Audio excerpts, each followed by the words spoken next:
আমাদের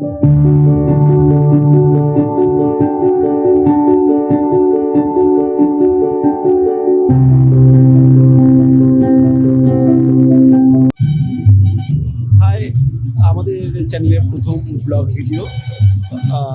আমরা আজকে এসেছি, প্রথমবার আমরা ব্লগ করতে এসেছি। তো আমরা এসেছি আজকে ক্যানিং ব্রিজ দেখতে। বাদ দিয়ে চলে গেল, আমরা ক্যানিং ব্রিজে আসতে চাইনি, কিন্তু ওর জন্যই আসতে হলো এখানে। আমরা প্রথমে গিয়েছিলাম এই সাইডে, ওই নদীর ওই সাইডটা গিয়েছিলাম। তো ওখানে গিয়ে এক দাদা বললেন যে ওখান থেকে কিছু দেখা যায় না, আপনারা ওই সেতুর মাঝখানে আসুন, সেতুর মাঝখান থেকে এই সুন্দর লোকেশনটা দেখানোর কথা বললো আর কি। আমরা এসেছি, সেটার জন্যই আমরা এলাম এখানটা দেখতে। আমরা দুজন আছি এখন ক্যানিং ব্রিজের উপরে এবং তোমাদেরকে ব্রিজটা সবাইকে ঘুরে দেখাবো। আমরা দেখছি, আমরা উপভোগ করছি, তোমরাও আমাদের সাথে থাকো এবং তোমরা। আর ভালো কথা, আজকে একটা ঘটনা ঘটিয়েছে। ও টোটোতে উঠে টোটোতে যে বাম্পারে ধাক্কা খাচ্ছে বা হাতে লাগিয়ে ফেলেছে, তার মধ্যে এখানে ভাবা যায়।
মানে শেষ প্রান্তে যাকে বলে, মানে ব্রিজটাকে টোটাল আমরা হাঁটতে হাঁটতে কভার করছি। আপনারা একটু দেখুন, ব্রিজের শেষ প্রান্তে আমরা এখন এসে, এই দেখুন ব্রিজের শেষ প্রান্তে আমরা যাচ্ছি। ব্রিজ ধরে কি সুন্দর একটা, এখান থেকে আপনাদের দেখাই নদীটাকে দেখতে। দেখুন, এই দেখুন একটা নৌকা বেরিয়ে পড়েছে আর কি, দেখতে পাচ্ছি ওরা আসছে নৌকাতে, নদীতে নেমে পড়েছে।